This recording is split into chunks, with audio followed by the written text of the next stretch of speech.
Good afternoon. How's everyone doing? Good. We got a packed house here. Hello, I'm Muhammad Khalil, and I'm the director of the Muslim Studies program here at Michigan State. I'd like to welcome you all to this panel on race, religion, and immigration in America today. I must first thank our many co-sponsors, namely the MSU Office for Inclusion and Intercultural Initiatives, African American and African Studies, African Studies Center, Asian Studies Center, Center for European, Russian, and Eurasian Studies, Center for Gender and Global Context, Center for Latin American and Caribbean Studies, Chicano Latino Studies Program, College of Arts and Letters, College of Social Science, Department of English, Department of History, Department of Linguistics and Languages, Department of Philosophy, Department of Psychiatry, Department of Religious Studies, Global Studies in the Arts and Humanities, Honors College, International Studies and Programs, James Madison College, Jewish Studies Program, Lyman Briggs College, Office of Study Abroad, Office for International Students and Scholars, Peace and Justice Studies, and Residential College in the Arts and Humanities. Did I forget anyone? I got everybody? Okay, good. While I have your attention, I'd like to invite you all to pick up a copy of the Spring Muslim Studies newsletter. We have many interesting events planned for this semester, including various guest lectures, a conference in April on Muslims and contemporary U.S. politics, and a faculty panel exactly a week from right now in this room. Now, this panel, and also there's a sign-up sheet if you would like to sign up for announcements. Now, this panel is by no means intended to be a comprehensive analysis of all the topics that we will be discussing. Rather, it seeks to continue some of the important conversations we have been having on campus. And we will be hearing from scholars who have devoted considerable time reflecting on the topics at hand. One such scholar is the panel moderator, Professor Najib Hourani. Professor Hourani is an associate professor with a joint appointment in the Department of Anthropology and the Global Urban Studies program. Please join me in welcoming Professor Hourani and indeed the entire panel.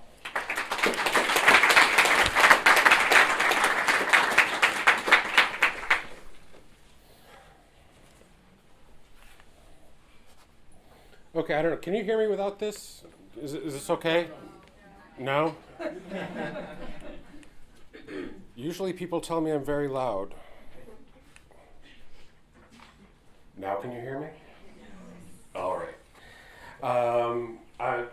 Welcome everybody. Welcome to all the students, to all the faculty, all the administrators, and a big thank you to our panelists today. Yes, my name is Najib Hourani, and I'm going to be moderating with a little bit of an authoritarian bent because time is short. And so I'd like to get right to it. Our first panelist today is Michael Wilson, a fourth-year PhD student in African and African American Studies. His work focuses on African diaspora art practices.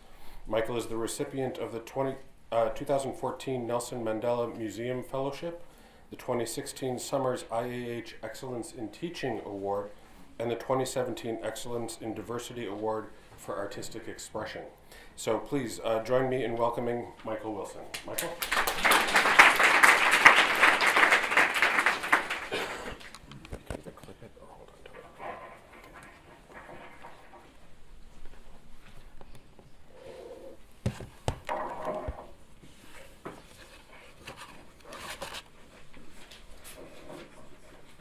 Hello, can you hear me?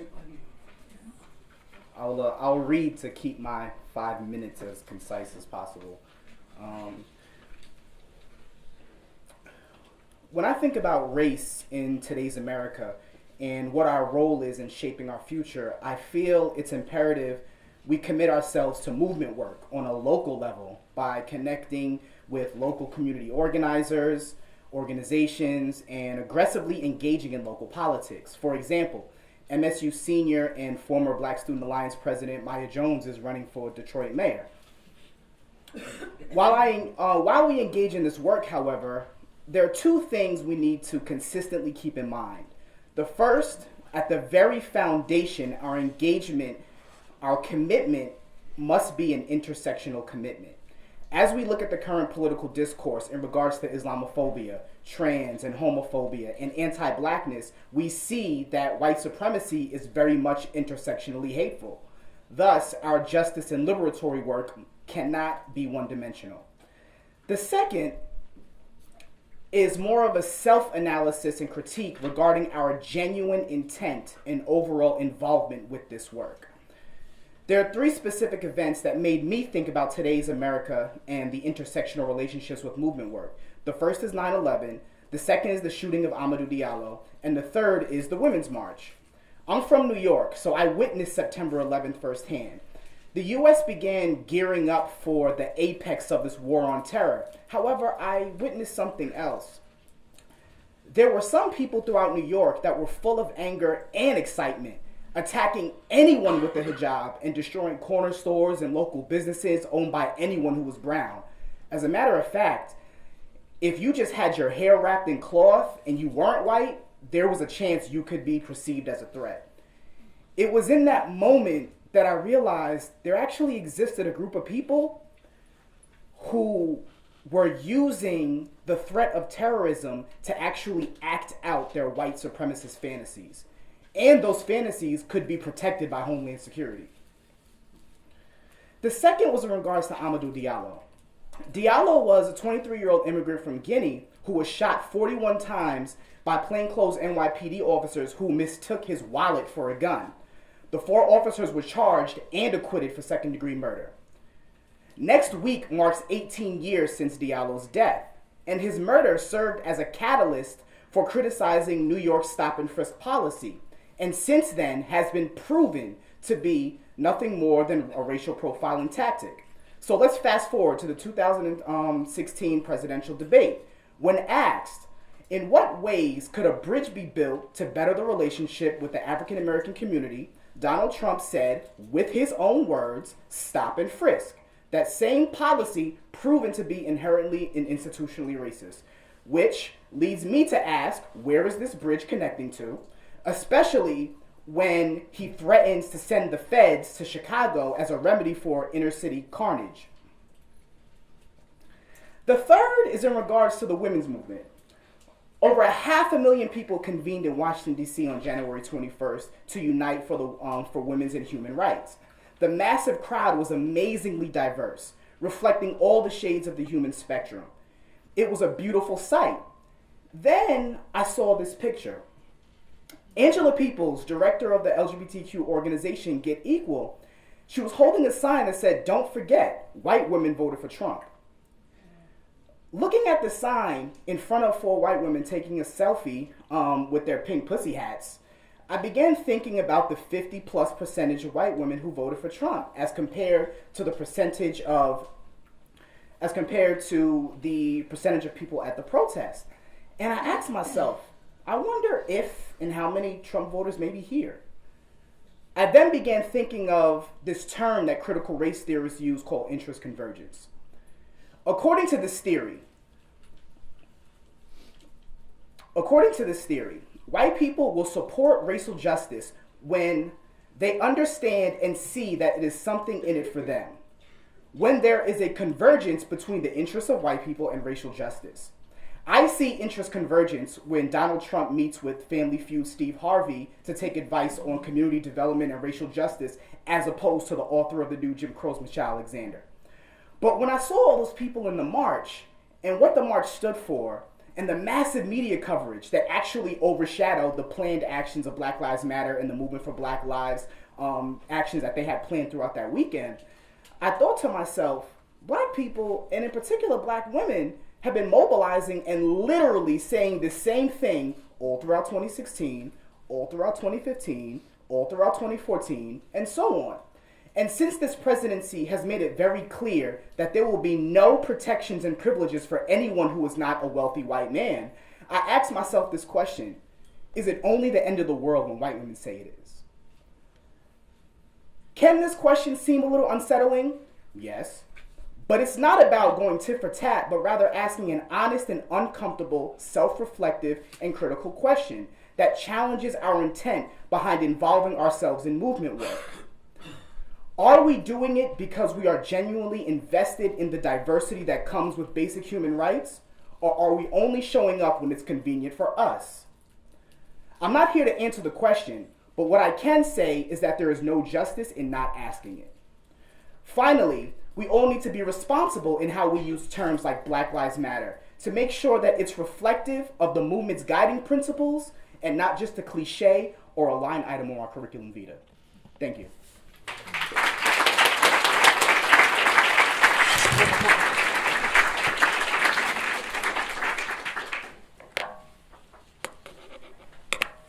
Thank you very much, Michael. Next up, we have Professor Sheila Contreras, a faculty member in the Department of English. A faculty member in the Department of English, Sheila Contreras, with affiliations in Chicano Latino Studies, American Indian and Indigenous Studies, and Women and Gender Studies. She was trained as a Chicano Studies scholar and is a former director of the Chicano Latino Studies program here at Michigan State. Professor Contreras is also Associate Dean for Undergraduate Education in the College of Arts and Letters, and she believes in open borders. Sheila Contreras. I'm going to keep that. Do I have to hold that? Do I have to hold that? You can hold it or clip it, whichever you prefer. Hi, thanks for being here. I'm going to keep my own time because I like to make myself be quiet before someone else tells me to. So both happen all the time. So I thought the first thing I could do, I'm not an immigration scholar by any means, but because of the area in which I work, U.S. Latino Studies, and with a specialization in Chicano, Mexican American Lit, immigration is something that I've, had to, that's always been a part of my sort of intellectual universe, even if there's no immigration in my own family for a very long time. So I thought, because I know this issue is impacting students right now here at Michigan State, I think most of us are shielded from a lot of what is going on because of our relative privilege. And I wanted to just make a couple of information points about DACA, Deferred Action for Childhood Arrivals, and its difference from the DREAM Act. So you guys may have heard years past, there's a lot of energy among immigrants' rights activists to have the Obama administration pass the DREAM Act. Now the DREAM Act would have secured a path to permanent citizenship for people who had migrated to the U.S. And had lived here for a certain amount of time without being authorized, without papers. And this was especially children were thought of in this regard, and about the protection of the family, because we do see families being split up by deportation. What the Obama administration eventually did, I lost my timer. What the Obama administration eventually did was Obama signed an executive order. It's called DACA, Deferred Action for Childhood Arrivals. DACA provides no path to permanent citizenship. In fact, it keeps people who were brought to this country as children through no sort of action of their own, raised in this country, educated in U.S. schools, keeps them in a place of permanent insecurity, instability, tension, anxiety, because of the need to continually renew their status, right? So people who had, and this doesn't only affect Latinas and Latinos, it affects other people as well. So people who for most of their lives had lived unauthorized in this country along with their whole families, many of them now have legal status. So, but again, this is a status that needs to be renewed 2 to 5 years, something like that. But now under the Trump administration, and I think Donald Trump just talked yesterday about, I read an interview transcript where he was being pressed on DACA and what he was going to do about DACA, and he basically refused to answer, but I think everybody pretty much thinks that DACA is in danger of being rescinded. And this is going to have effects on people, I mean, maybe people sitting in this room, maybe people you're in class with, people you know, and this is one of the ways in which policies that can, in some ways, seem really far away from us, can have really immediate and local effects. The other piece of it, too, as you all know, is that Trump has restated his commitment to building the wall, continuing to say that Mexico is going to pay for it, and I believe he says he plans to do this through tariffs, increased tariffs. Whether that's going to happen or not, who's to say? But the fact of the matter is we're in a period of real uncertainty and real fear for a lot of people.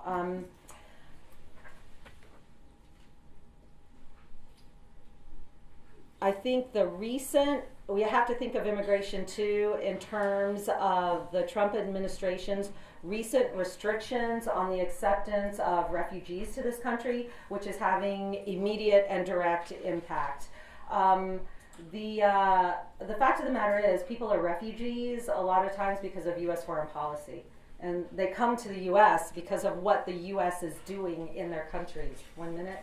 And for us to refuse our responsibility in that regard is, it's beyond unethical, but certainly at its core, it's racist. I guess the last point I want to make, and this is in part prompted by some of what Michael said about opportunism and lines on CVs. We're a university, and all of y'all are here because you want to learn, right? And in this room because you want to learn, because you want access to information.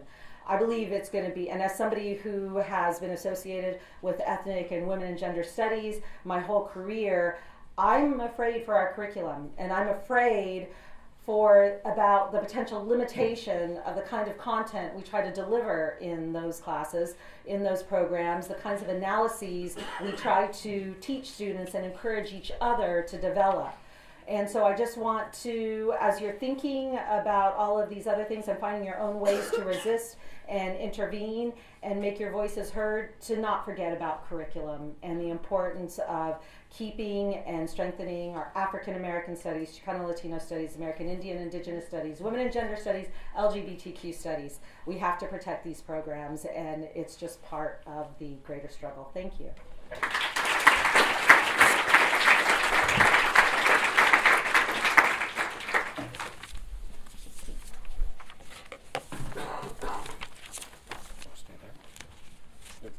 You stay there? You want to come here? Oh, okay. Right. Thank you very much, Professor Contreras. Our next speaker is Professor Amy Simon. She's the William and Aubrey Farber Family Chair in Holocaust Studies. Let me try that again so everybody can hear. Amy Simon is the William and Audrey Farber Family Chair in Holocaust Studies and European Jewish History. She holds a joint appointment in the History Department and James Madison College. Dr. Simon regularly participates in international workshops and conferences throughout the United States and abroad, in such places as the U.S. Holocaust Memorial Museum, Yad Vashem, the Association for Jewish Studies, and the Holocaust Educational Foundation. She's published numerous articles on topics of Holocaust literature and studies of Holocaust perpetuators. She's currently teaching a course, assume that's a course? Yes? On Jews and Anti-Semitism in James Madison College. Please join me in welcoming Professor Amy Simon.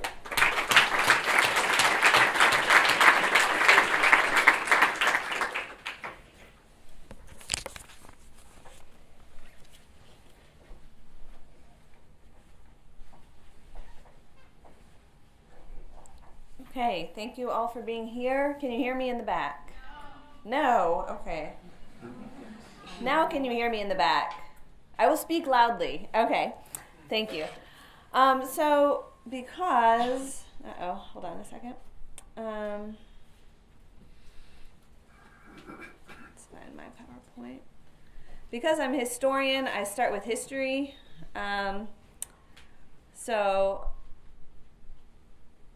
There we go. A very basic overview. Obviously, I have a whole semester on this. What is anti-Semitism? And then we'll talk about what this has to do with us from 2015 during the election cycle, and then even more so after the election of Donald Trump. So very basically, we have anti-Semitism, the belief or behavior that is hostile towards Jews, just because they are Jewish, right? That there is something essential about Jewish people that makes them deserving of hatred. And this is something that is ever-changing. It has been called the longest hatred. It's been around since there have been Jews over 2,000 years ago. And so it changes depending on time and place, political situation, economic situation. But it can include religious teachings that proclaim the inferiority of Jews. So this is especially apparent in early Christianity and medieval Christianity. Political efforts to isolate, oppress, or otherwise injure Jews, most notably during Nazi Germany, and prejudice or stereotype views about Jews, for example, that they are greedy, obnoxious, scheming, etc. And those are things, for example, that our students on MSU campus experience on a day-to-day basis, these kind of prejudices and stereotypes. And overall, anti-Semitism hinges on this idea that Jews are extraordinarily evil and powerful, that there is something about them that is not just we don't like you, but something essential about them that is bad and usually requires some kind of action against them. And so what we've seen, anti-Semitism, again, has been around forever as long as there has been Jews, but in the last year, coming up to the election, during the campaign cycle, and since the election, we've seen an enormous uptick in anti-Semitic incidents throughout the United States. So this has a lot to do with the platform of the alt-right. And just a note, since the end of World War II and the Holocaust, the primary focal point of anti-Semitism has been Nazi Germany. And so we'll see that in all of the examples I have here today. Jews pointing out, using things like the swastika and Nazi symbols are inherently anti-Semitic, demonstrating a wish that Jews should die. And this is what we're seeing in all throughout the United States. So neo-Nazi, white supremacist, alt-right, all of these groups have adopted anti-Semitic rhetoric, and we have a couple of major examples. Richard Spencer and Andrew Anglin have been all over the news for their anti-Semitism.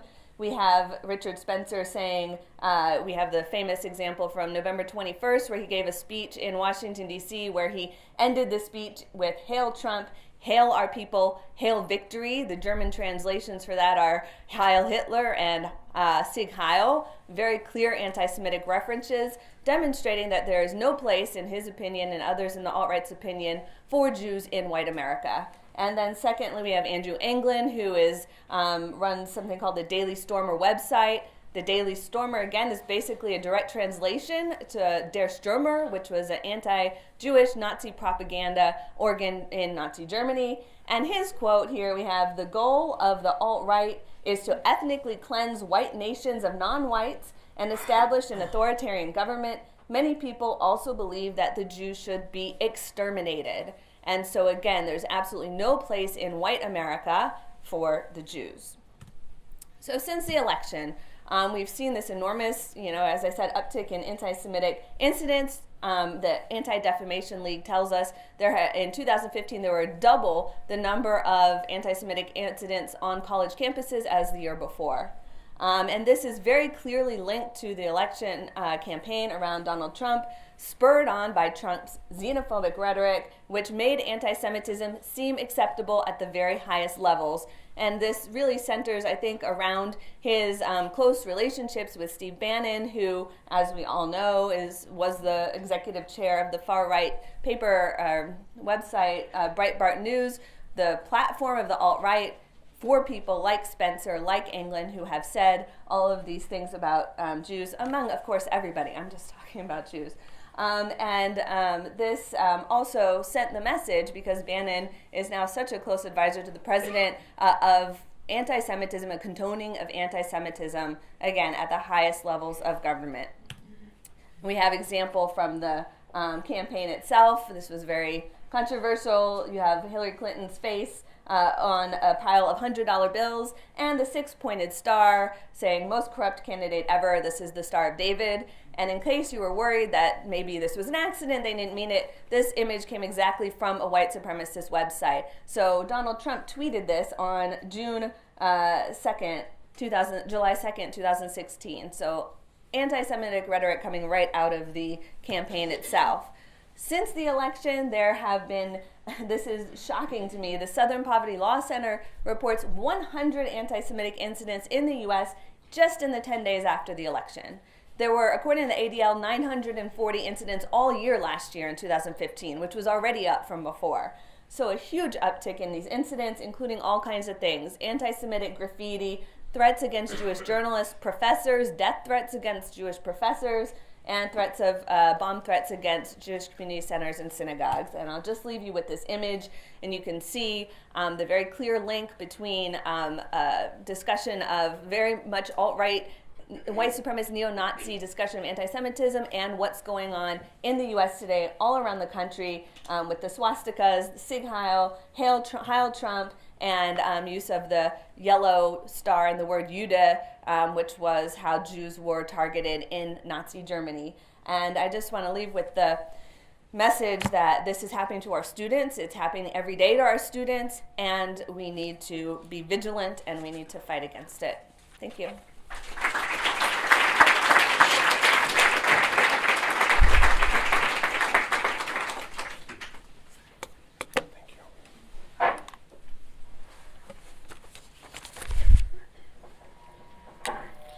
Thank you very much, Professor Simon, for that chilling overview. Wow, right. Next up, we have Professor Salah Hassan. He's Associate Professor in the Department of English and Core Faculty in the Muslim Studies program, and also in the Global Studies in the Arts and Humanities. He's very brief in his bio, so I just want to add, he's been one of the founding members of the Muslim Studies program here at Michigan State and has been a tireless worker on behalf of the program and advocate on behalf of the program. Thank you, Najib. Thank you for joining us, Thank Professor you. Hassan.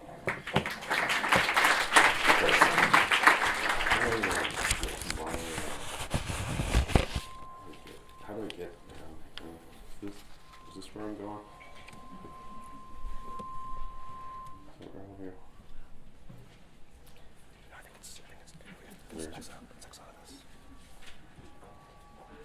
I used to know how those computers work. Oh, there we go. Okay, there we go. Okay. I was inspired by, I don't know if Amy Daragatis is here. Professor Daragatis, are you here? By the work that Amy's been doing on sound and religion, and I thought that this was quite a, is it just going to project once I play it? Okay. And so I don't know how many of you saw this remarkable videotape of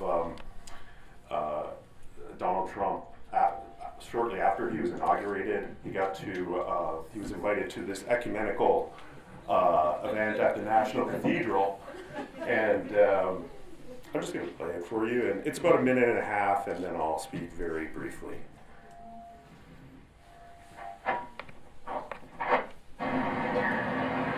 بسم الله الرحمن الرحيم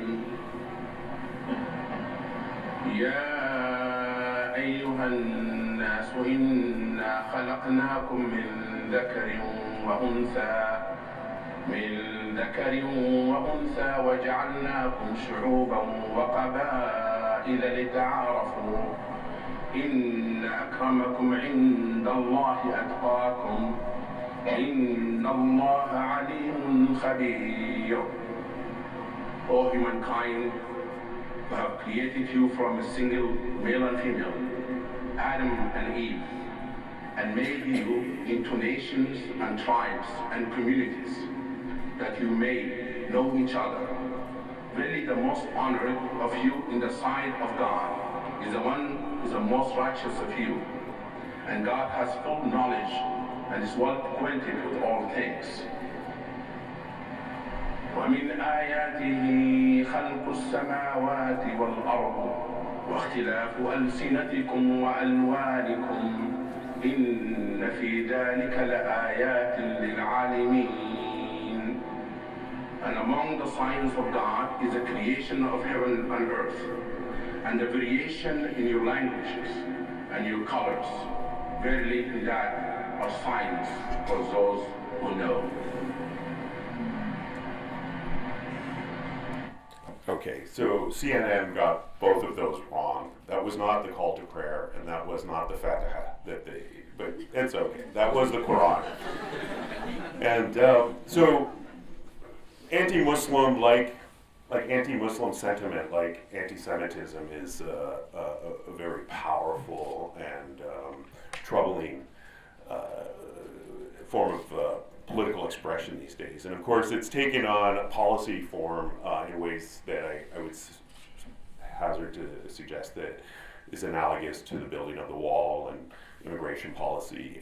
Not only are Muslim majority countries being told that after being destroyed by wars that the United States has participated in, that refugees from those countries and immigrants from those countries will not be allowed to have visas, but they're also being told that if they're in this country, that they may be included in a database, a Muslim registry. This kind of rhetoric and policy, the hatred towards Muslims that you can almost sense the moment that the imam opens his mouth and the Arabic words enter into the air, you can almost sense Donald Trump has to, tell his wife by tapping on her leg that she's safe by his side. This threat that Muslims represent to Americans, this ostensible threat, has grown to remarkable proportions. In fact, there's little that is comparable to what can be said about a people that can be said now about Muslims. Now, the treatment of blacks in this country is despicable. The treatment of Native Americans is despicable. The treatment of Jews is despicable. But no one in polite company talks about rounding up African Americans, rounding up Native Americans who have already been rounded up, or rounding up Jews and putting them in a registry. But one can talk about that in polite conversation, and not only do Republicans talk about it, Democratic senators approve the appointment of people nominated by Trump for positions who talk about these things and think that it's perfectly acceptable to view Muslims in general, not simply ISIS or Al-Qaeda, as a threat to national security. Now, this isn't a new thing. It's not even new since September 11th. This is something that's been around in quite vile form for most of my life. But it's taken on, it's been amplified over the last year during the election campaign and since the inauguration of Donald Trump. And I think that if people are not worried about that, certainly we should be worried about the abolition of abortion. To me, that is an important issue, and women have the right to choose. Certainly we should be worried about the building of the wall on the U.S.-Mexico border. But if you're not worried about Muslim students, Muslim faculty, Muslim citizens and non-citizens residing in this country and what they'll be subject to under this administration, you're missing a very major development over the last year. Thank you.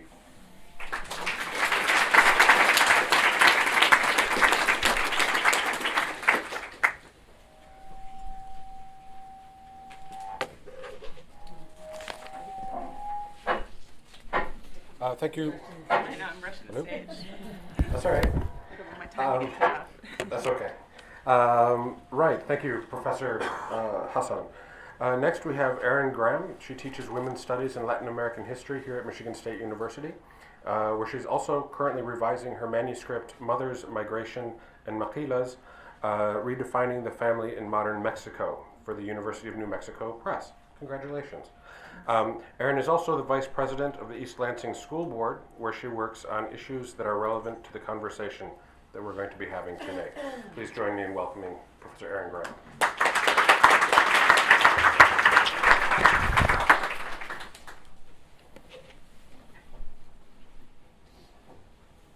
All right, can everybody hear me? In the back, can you hear me? Yes? Okay, great. No. Okay, let me move the microphone up a little bit. Can you hear me now? Okay, I'll do my best.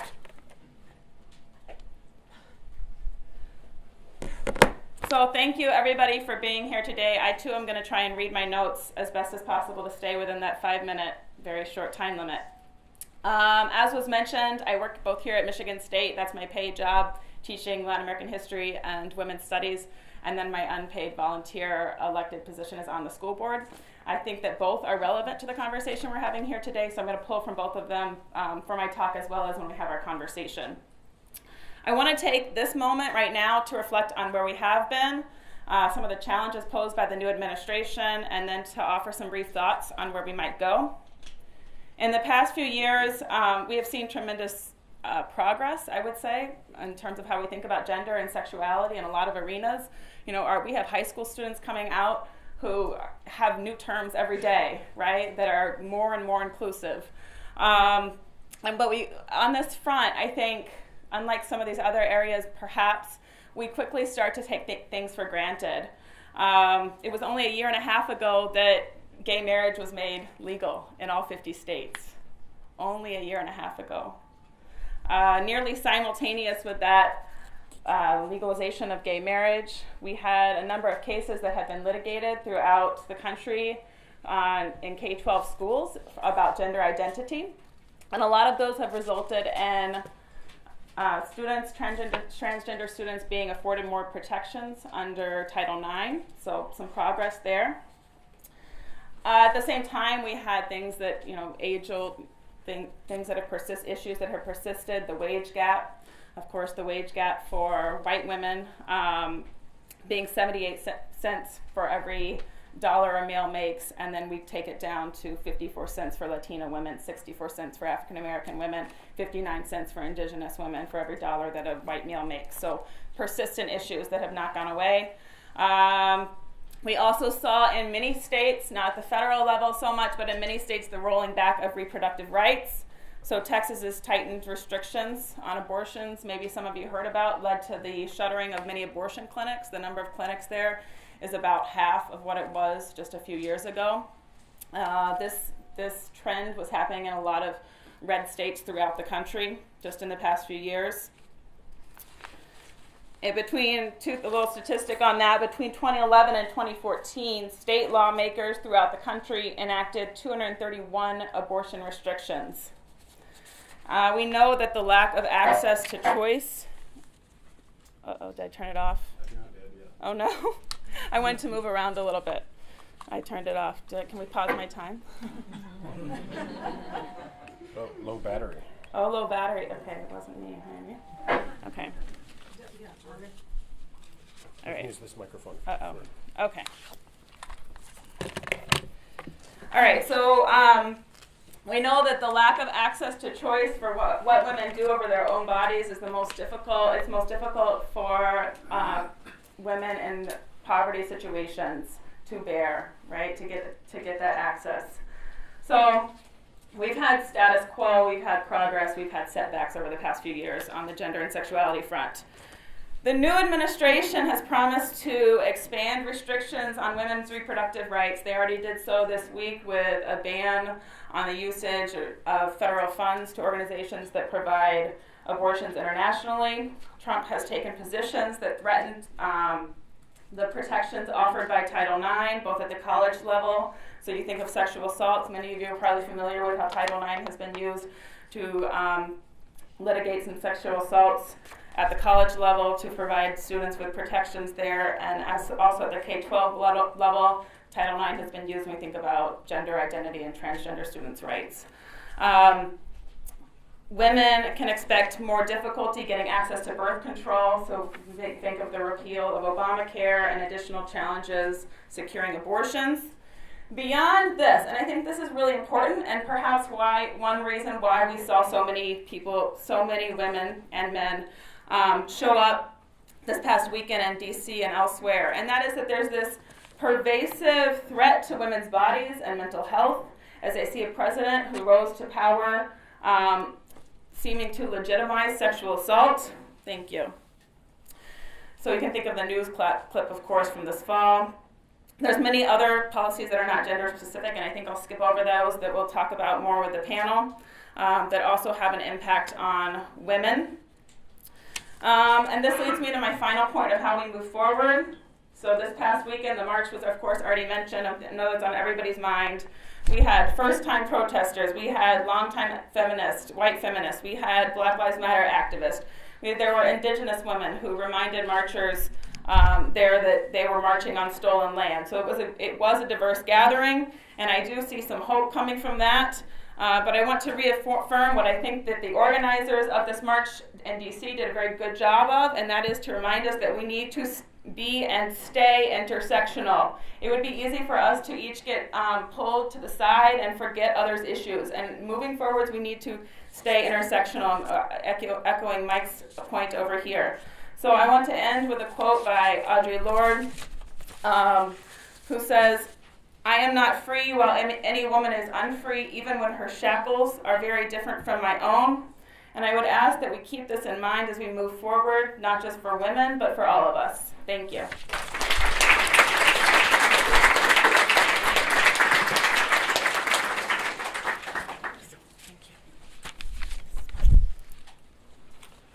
Thank you very much, Professor Graham. Can you guys hear me? Our final speaker this afternoon is Dr. Farha Abbasi. She's clinical assistant professor in the Department of Psychiatry here at Michigan State University and staff psychiatrist at the university's Student Health Center.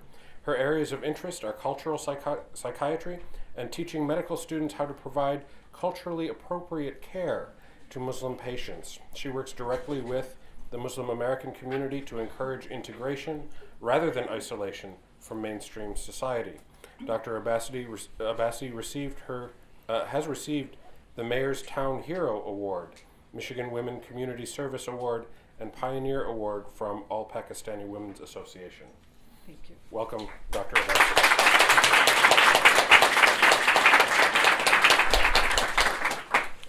Assalamu alaikum, peace be with you all. We as a Muslim have always thought, thank God it's Friday. But when I first came here to America, everybody said it with such deep zest and, thank God it's Friday. And I was like, why? Why? But today I say, thank God it's Friday. Because lately every day has seemed longer and heavier, and it's not going away. I'm always now scared to even open my email. Just last night, I received an email saying that, Dr. Abbasi, I'm a fellow immigrant, and I'm reaching out to you to find out what the exit plan is. What your recommendations are to stay safe. When your conversation goes from just everyday mundane things to friends hugging you and saying, you will always have a basement in my house to hide in. Or people reaching out to you and say, I would register before you. I love getting that support, but deep down, it just makes me really, really fear, not for me, but for my kids and my family and my loved ones. So dear friends, immigration in itself is a trauma even out of choice. Those of us who dare to do it and plan it and choose to come here, do it on basis of strong faith. Not only faith in an Almighty One, but faith in a system, faith in your capability to endure the biggest trauma that your mental, physical health can take.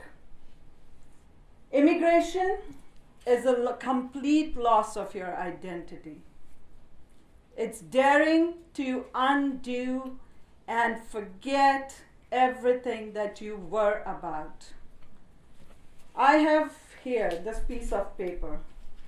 This is your brain on trauma. And this is the trauma of immigration. This is what you start with. To experience this trauma, I would ask all of you to take few seconds, close your eyes. All of you, just close your eyes. And imagine hearing a complete foreign language. So आप कैसे हैं, क्या कर रहे हैं, क्या होगा, आप ये, just imagine, you do not understand a word. Forget everything familiar you have ever known in your life. People, faces, food, smells, your house, your neighborhood, the flowers you enjoyed, the fruits you ate. Forget everything. And also, let me take away your sense of predictability. Because predictability is one thing that humans thrive on. What if all of you sitting here didn't even know when you leave this room, where would you go? What would next step be? What would next thing that would happen to you? And also, let me take away your sense of security, along with familiarity. And let me also add some trauma on top of it. Because, dear friends, we take pride in this great country, but the systems of this country is based on structural barriers to equality. As a mental health provider, when I'm screening my patients for depression, my scales that I'm using are not formatted for an immigrant diverse population. I'm not the norm. I'm not the normal then, maybe. So given that scenario and situation, you can open your eyes now. I know most of you have already done. I know life here gets very busy. We are all the time focused on, I think of this in a sense that as long as my house is clean, my house doesn't have any pollution, it's okay if the neighborhood is getting ignored or if the Great Lakes are getting polluted. As long as my kids have the best to eat, as long as I'm feeling secure. Dear friends, that luxury is gone. We are very much interdependent and interconnected. Either we all survive together or we will all lose individually and together. Thank you.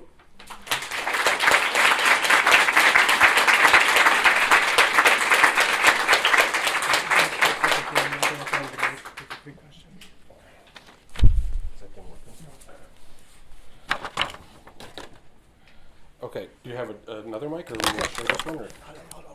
You run around with this one? Yeah. Okay. Okay, so thank you very much, Professor Abbasi, for that very moving discussion. What we're going to do now is open the floor for questions. I believe we have about 45 minutes. Is that right? So what I'd like to do is take, say, 3 questions at a time to the panelists. I would ask that you keep your questions brief and to the point, and then we will ask the panelists as well to give thoughtful responses, but also be cognizant of the number of people that may want to address that question. Okay? So, on that note, let me open the floor. I'm going to run to you. And please use the mic for those who can't hear so well. All right, who goes there? Oh, yes. Okay, sorry. This will be interesting. So this is a question for actually all of the panelists. As more and more, legislation is going through against protesting, so sort of anti-protesting, I can say it, I'm sorry, for like anti-protesting laws, I guess what do you have to say about the conversation around violence? Battery died. We can hear you. Hello? Oh, okay. What do you have to say on sort of destruction of property and violence as a way of protesting, especially after Richard Spencer was punched in the face I guess, what do you have to say on that? Because I'm very interested in that conversation. Second question.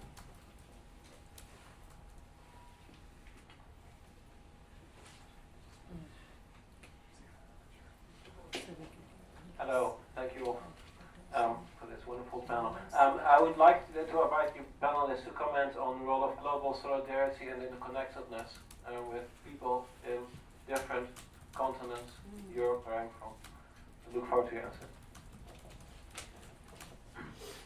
Kind of similar theme. How, any advice or just your thoughts on how to best remain intersectional without losing any of the individual identities as well?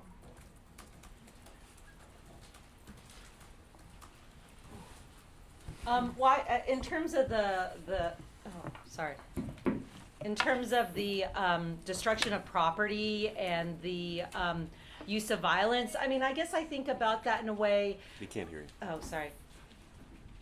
Okay, now is this on?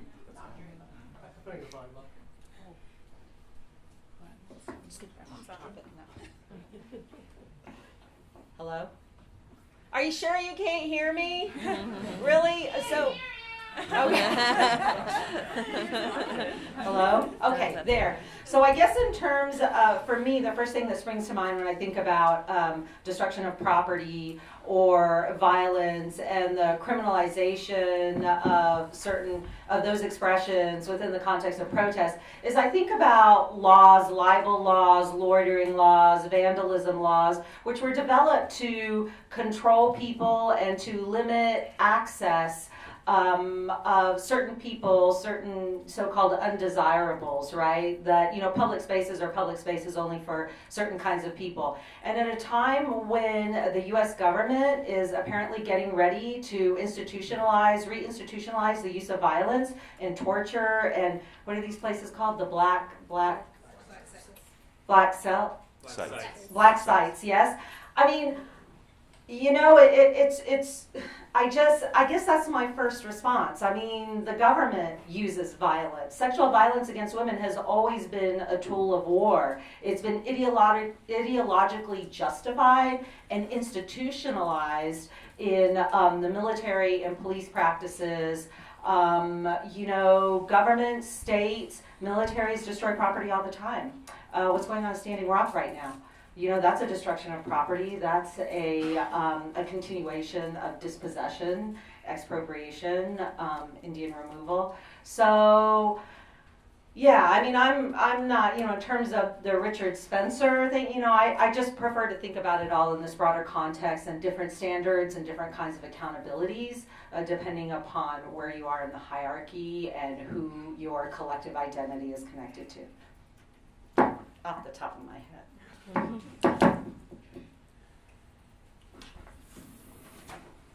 Hello, can you hear me? Thank you, you're very kind. I guess when we talk about intersectionality and individuality, me acknowledging that trans lives matter is never going to stop me from being a man. Mm-hmm. You know, so no matter what way that's looked at, I'm going to be a man, and there's going to be privileges that come with that. And I'm going to be a black man, and there are going to be advantages and disadvantages that come with that. So acknowledging that someone exists is no way a disenfranchisement on my right to exist. And I think it's important to acknowledge that. Now, protesting and violence, I was actually thinking about that last night. And it was two things that I was thinking about. The Boston Tea Party was like the dopest event in American history. And I'm sure if some people had it their way, it would be played out every year, right? But nobody's like, oh my God, they're destroying property, you know, maybe we can talk this out, right? But also, I think about like the Tea Party. And when they were protesting in their movements, and they were literally shooting federal judges and senators, right? People were like, oh, Tea Party movement is as American as apple pie, and they got floors at the Republican convention. But then all of a sudden, somebody gets mad and they throw a trash can through a Starbucks, you know, window or punches some asshole in the face. Now we have to think about the way that we frame our right to speak about our oppression. And then when the White House puts on their website, our job is not to make life more comfortable for the rioter, the looter, or the violent disruptor, to me, it almost seems like the word protester is forming into this race of people that have a certain personality that's not educated, that all they want to do is destroy things, thus they must need to be contained and destroyed. And when you look at what they're protesting, trans, homophobia, Islamophobia, racial profiling, like the same things that are foundations for what injustice is. And it kind of just blows my mind the way people choose to frame what they want to frame to fit their agendas. I thought of something else. I mean, I think too, in terms of this kind of criminalization of violence and protest, that it's very racialized. You know, the city of Detroit is defined historically in this country by the race riots. And of course, they're talking about black citizens of Detroit protesting. But you know what? Part of Detroit's history were always race riots, but they were white riots. And those existed long before 1967, and those were designed to keep people of color out of certain spaces. So the criminalization of violence, I think, is also very racialized.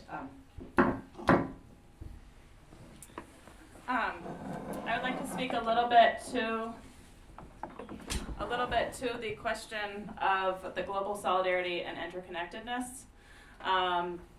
And I'm a Latin American historian, so I study Mexico, I study the border wall, and I would like to tack on to Sheila's points about this border wall and the import tariffs. These are economic sanctions on Mexico. 20% import tariffs means not only will the American consumer be paying more if they're willing to pay it, but if they're not willing to pay it, what happens is that you have a lot of Mexicans out of work. And that combined with better security, in quotes, on the border is a fatal combination. We're gonna have a lot of deaths. So in terms of this, I don't study Europe. I mean, we can talk about the Brexit, maybe somebody here knows more about that. But in terms of global solidarity and interconnectedness, these are transnational issues at play, and we have to keep that in mind. These are, Trump is, I don't know how many, if anyone knows the number here, how much money is going to go into the military for military actions? It's huge, right? I think that's the only department, I don't know if you call it that has, does not have a federal freeze on it and hiring, right? So these are global issues. These are transnational issues, and we do have to keep that in mind when we think about how we move forwards.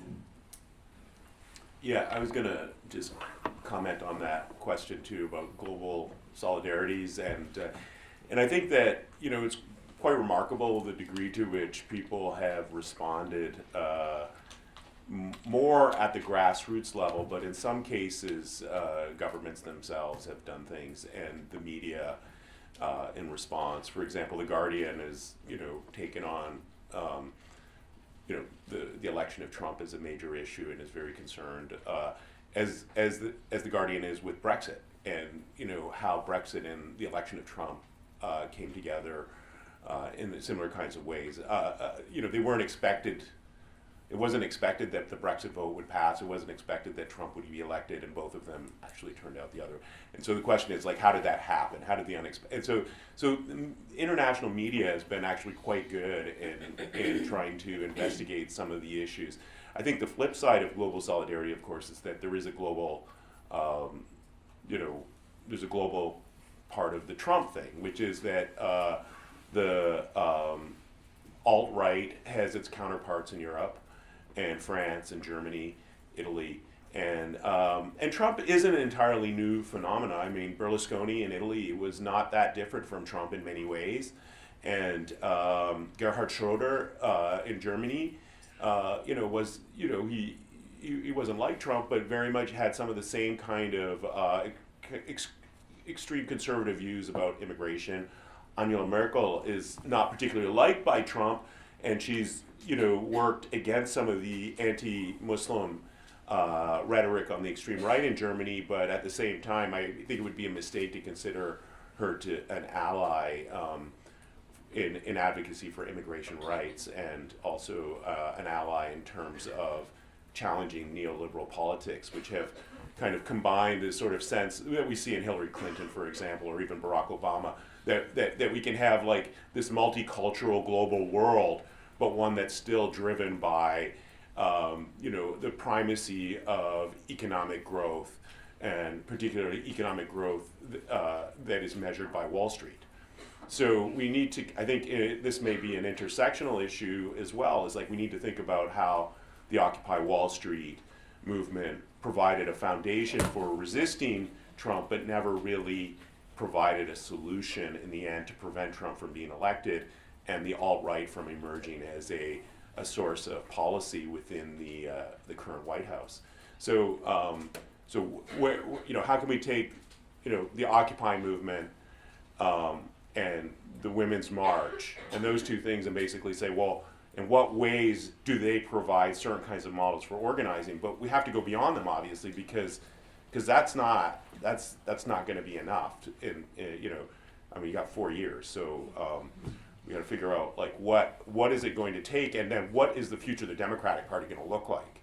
So if there's an intersectional politics, how do you get that as kind of foundational within the Democratic Party so that it is no longer simply a rejuvenation of the Clinton legacies, which were basically led right into Bush and then kind of captured Obama, and Clinton would have been the same thing. So we need to think beyond those partisan positions and think about, like, does an intersectional critique actually provide a foundation for policy? Like, what would that look like?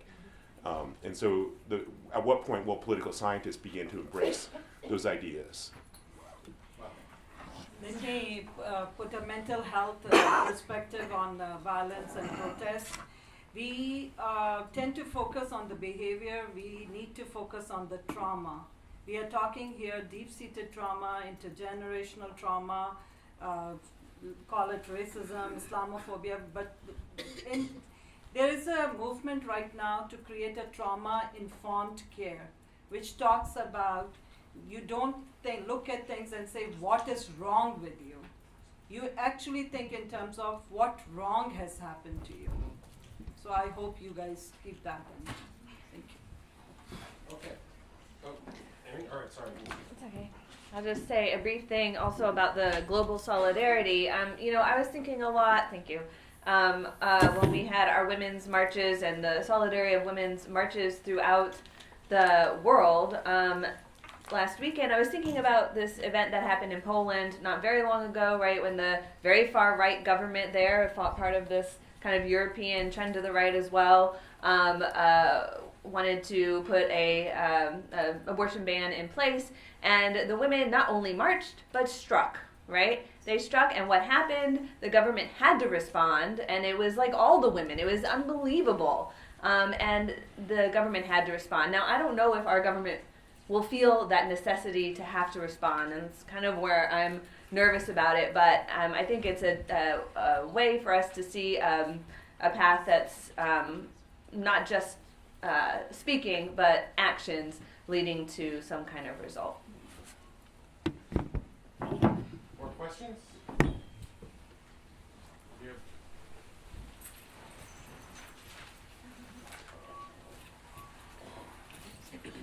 Hi, I wanted to ask a question about, this is echoing weird, sorry. How can undergrads preserve curriculum? How can we help keep ethnic studies a priority? When I heard the cuts were happening, I got freaked out. And I know that those are the first to go in administrations such as this, as Trump. So I'm wondering, what can we do? What can we ask for? Who do we call? Thank you. The first thing you can do is enroll in the classes. Sorry. I couldn't.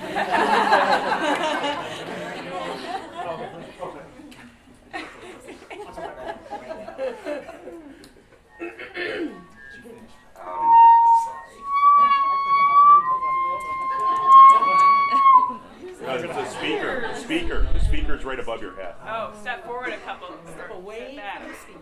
Okay, good? Yeah. All right. I was wondering, other than voting and protesting, how I can be of help, because I'm scared and I feel as though I'm in a place of privilege where other people are not. That's it. Great. Wait, one more over here. Two more over here. There's some in the way back. Oh, some in the back. Okay. Well, let me go over here first. Yeah. So that was actually fairly similar to my question. I am in a significant place of privilege myself, and I want to help. I'm fairly new to protesting, and I want to help in areas that are not about me without making it about me. And I'm not sure how to do that in a lot of situations.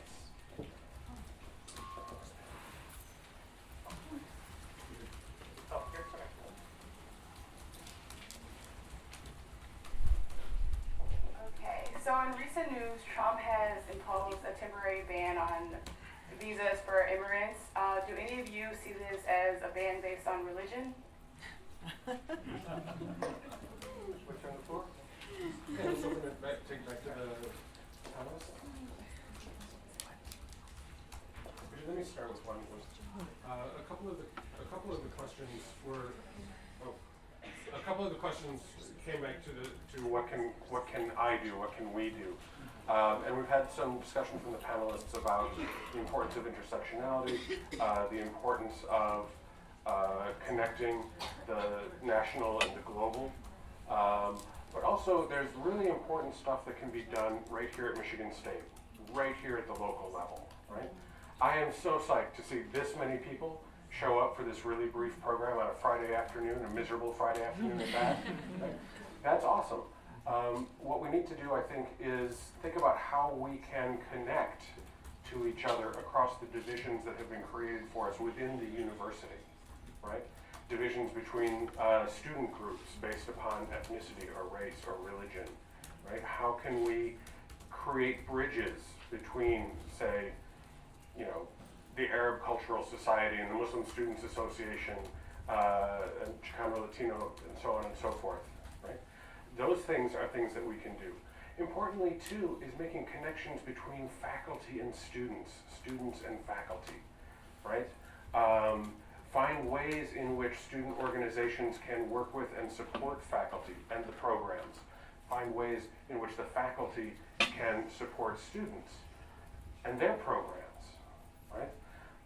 So in the future, I have this sort of fantasy that we'll have like an all-day teach-in that will be very heavy, and it will bring together faculty groups, it will bring together administrators even, and students, and we will do some really serious work together.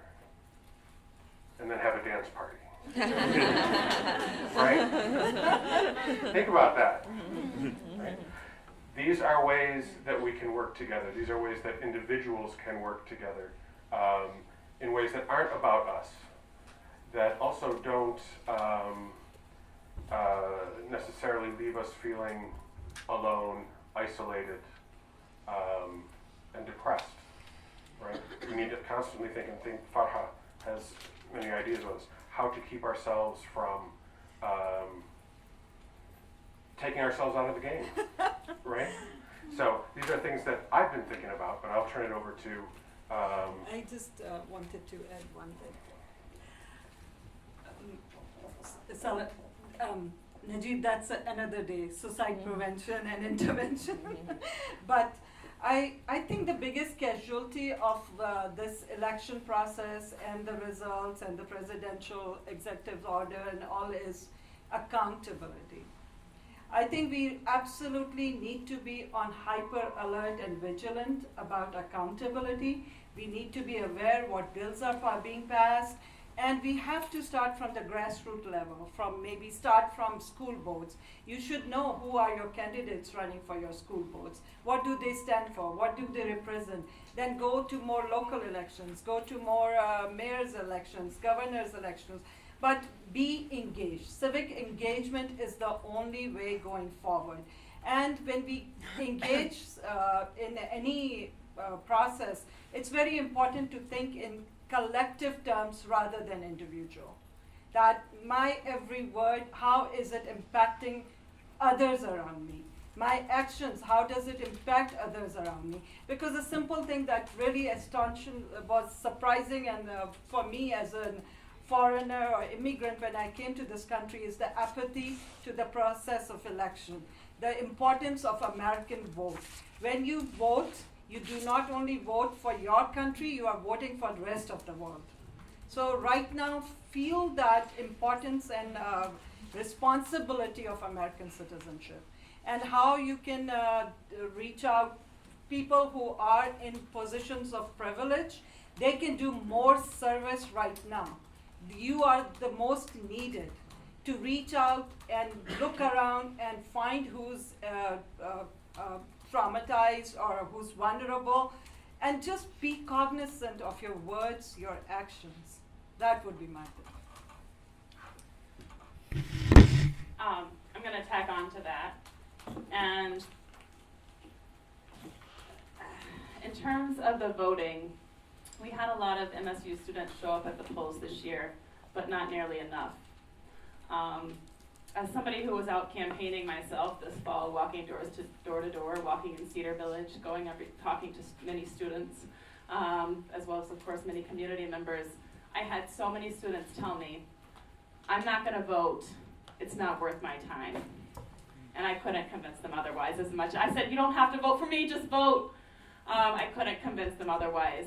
The best people to convince them otherwise are other college students, their peers.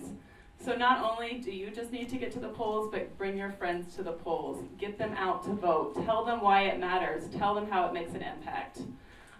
Because if we don't show up, political system's not going to change, right? And by saying that, I am not blaming the youth. I'm responding to this question about how college students can really get involved, right? Certainly there were issues throughout all age groups. So get your peers to the polls.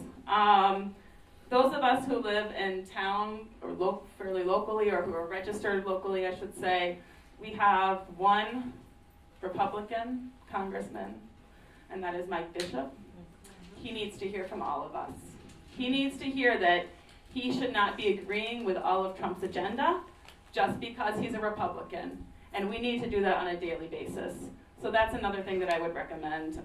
Some of you might be registered elsewhere. Find out who not only your Democrat is, but who your Republican is. And tell them why this is not a normal Republican. This is not a normal Republican agenda, right? Those of you who are not yet connected to social media groups, there's a lot of social media groups out there. Action is very important, but you can get connected and get plugged into some of those social media groups who are creating those actions. And I think I'll leave it at that and let somebody else offer their thoughts. Write letter. Yes, there's lots of actions you can do.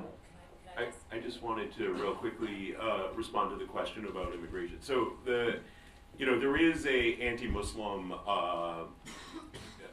executive order banning immigration from majority Muslim countries where the U.S. does not have significant economic investments. So Saudi Arabia and the UAE and Turkey are exempt from that. But Somalia, Sudan, Syria, Iraq, Yemen, Libya are included. So those countries, there's a ban on immigration in the executive order, but it is not exclusively targeting Muslims. It is also targeting Mexicans.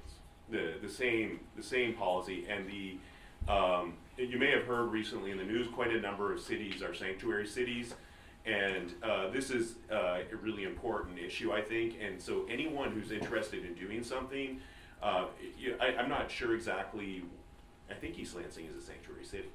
I think it's a welcoming. Okay, Yeah. so there's different statuses, but the current administration has threatened to withhold federal funding to sanctuary cities. Those are cities that instruct their police officers, public safety, members of the public safety, to not ask the immigration status of someone where they are responding to a 911 call or a traffic violation or something like that. In other words, if a police officer pulls over someone who has a accent, whatever that accent might be, the city government can instruct them not to ask, and in fact, that it would be a violation of city ordinance if they were to ask. In other words, it'd be a form of profiling that on the basis of a suspicion that they're violating the laws on immigration. And so, so one thing that people can do locally is advocate that, first of all, that East Lansing and the greater Lansing area become sites for sanctuary. The other thing is that the university itself can be a sanctuary. So put pressure on the president of the university to be more explicit in what measures the university administration is prepared to take to protect students who are beneficiaries of DACA now, in the event that that gets rolled back and that they be subject to deportation. So that actually is not an enormously demanding thing for any individual in the community to do. I just wanted to take up the curriculum question. Thank you, Macy. And the link here is, I don't know if you guys ever saw some of those protest signs, or Make America Think Again. You know, I mean, this curriculum these curricula are so important to helping people, all of us, keep our critical skills sharp and our access to information, help us learn how to reach the right information.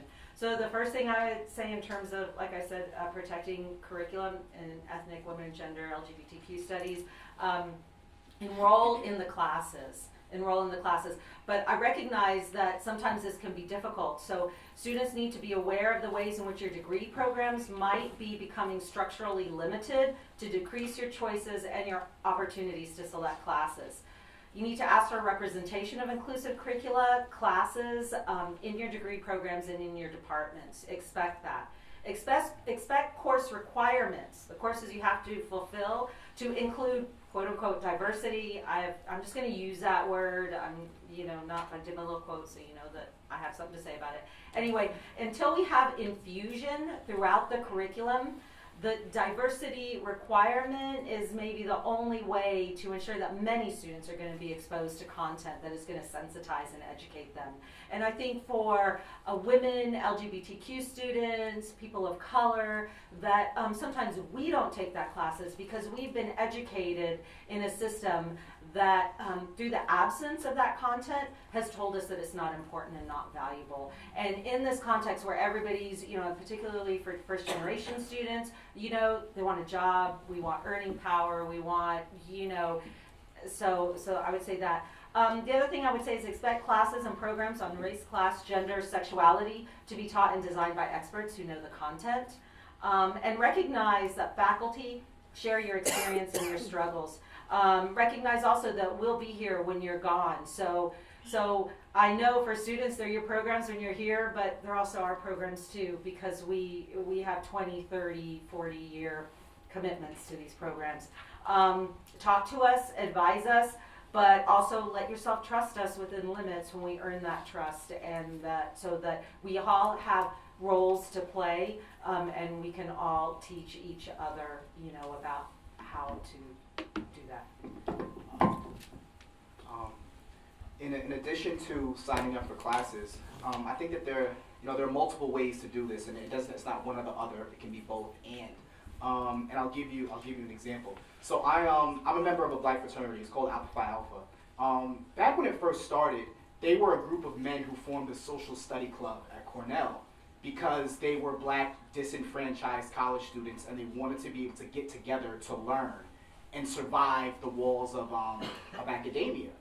And what happened was it transformed from a social study club to becoming one of the first black Greek letter organizations to now starting a movement of black fraternities and sororities. So you can be within an institution, but not be of an institution, and take your own steps to form social studies clubs and reading groups. For example, there's a student organization on campus called the Du Bois Society.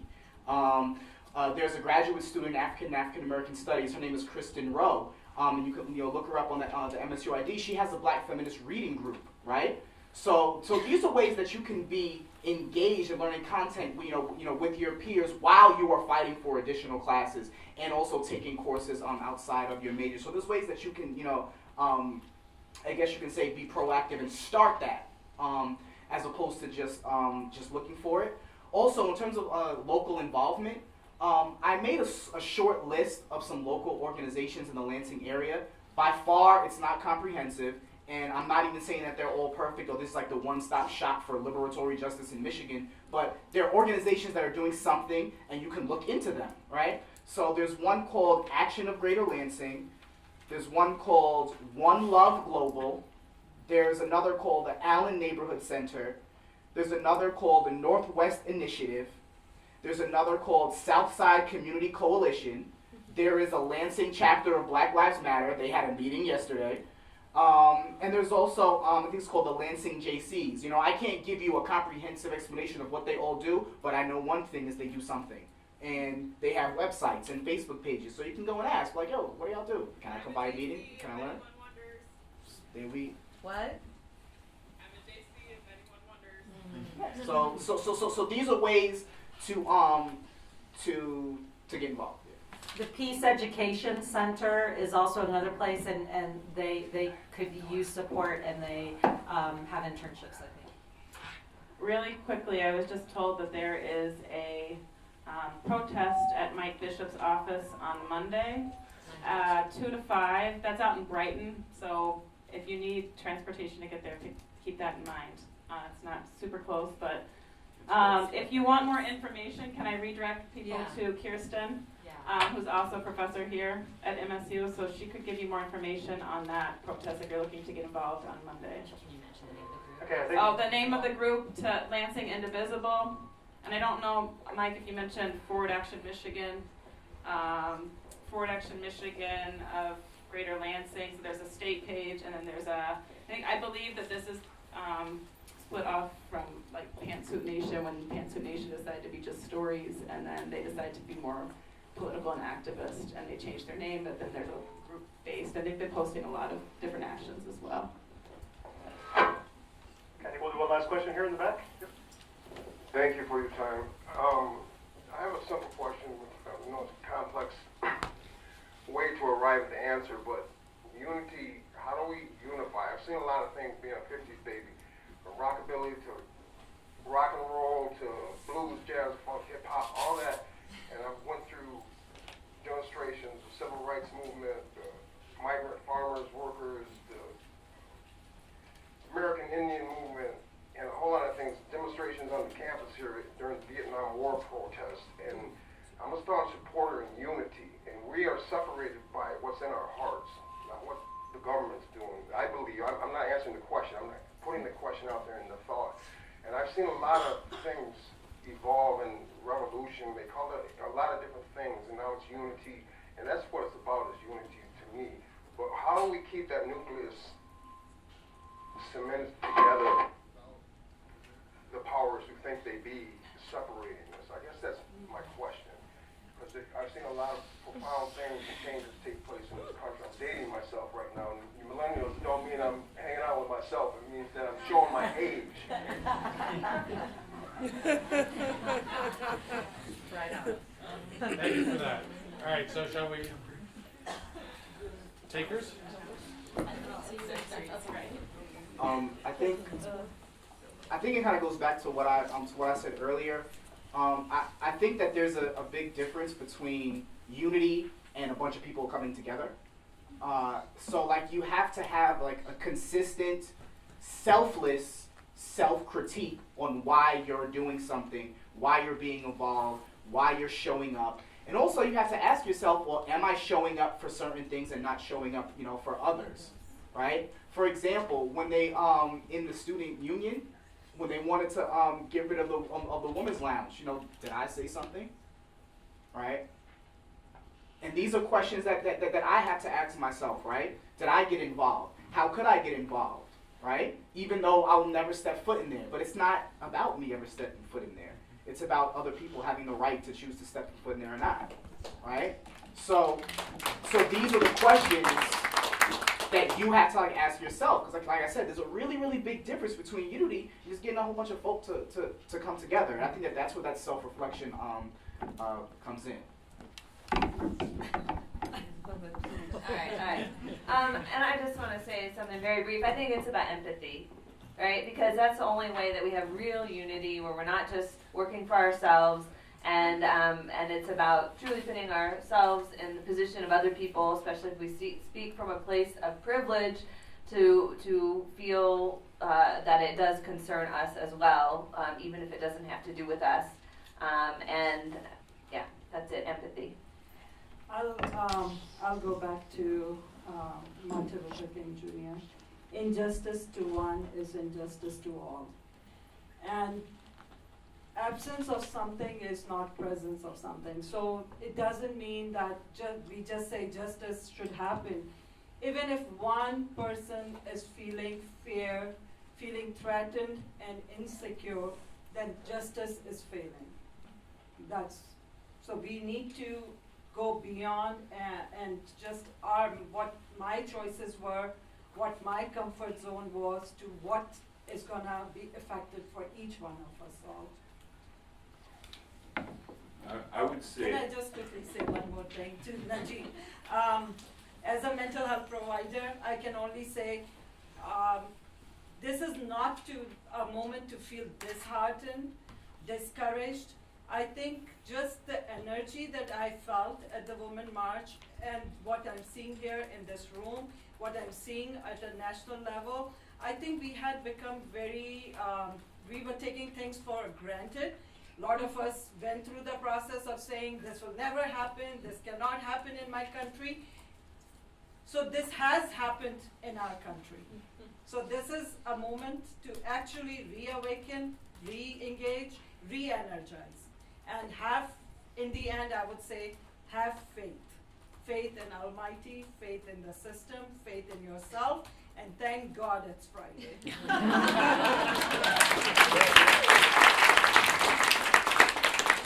I'm glad it's Friday too, but I wanted to just respond really specifically to the question about, we've gone through a long period of demobilization, depoliticization, and disorganization. I mean, we've been subject over the last 25 or 30 years, and not just in the United States, but Canada, Australia, and Europe, and elsewhere, to the idea that you don't need to organize. You need to organize. You need to. You're going to get outmaneuvered. You're going to get outplayed. You're certainly going to get outspent. All you got is what you'll do for free most of the time. And if you won't do it because you don't have the time, because you got other things to do, that's understandable. But then you can't turn around and say, well, I don't like it. I mean, it happened because people didn't get organized. Mm-hmm. They didn't vote, they didn't register to vote. Mm-hmm. They didn't like what they had to vote for. I mean, that's understandable too. So, I mean, the thing is that, you got to, if you've been involved in movements at all, and I've been involved in some of them, and sadly, you lose a lot because it's hard to win in these struggles. But you have to organize, because then at least you feel like you did something. Because otherwise you're just like, that's okay, no judgment, but you have to accept that. So these groups that exist in Lansing or exist on campus, and if they don't exist for you and your group of friends, make your own, do something, support the ones that do exist. The women who organized that march, they organized it, and it happened, and there's got to be follow-up from that, because that was a phenomenal thing. But if people don't go home and then organize and just say, oh, I went to the march in DC and it was like really, fantastic, or I went downtown Lansing and I rallied for the first time and that was like an amazing thing. It's not going to happen again unless other people organize around. And so you got to be very specific. You have to have issues. You have to have goals. You have to have strategies. You have to think like an activist. You can't just say I'm an activist. You have to be one. And so that's a really hard thing. I mean, not everybody can do that, and you shouldn't feel bad if you can't.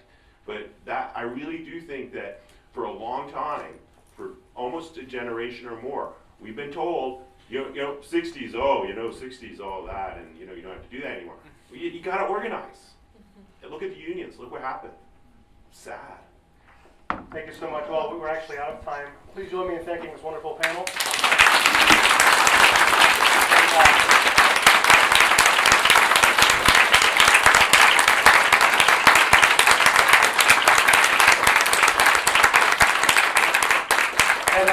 mentioned at the beginning, this is not intended to be a comprehensive analysis. This is a continuation of conversations, and hopefully we'll have more of these. And I wanted to say one last thing. I've been receiving emails from students who are genuinely concerned, faculty members who are genuinely concerned. If you are concerned, please don't hesitate to reach out to us. Anyone here on this panel, I'm sure, would be happy to help, possibly to help, but just please don't hesitate to reach out to us. Again, thank you all for coming. Thank you to the panel.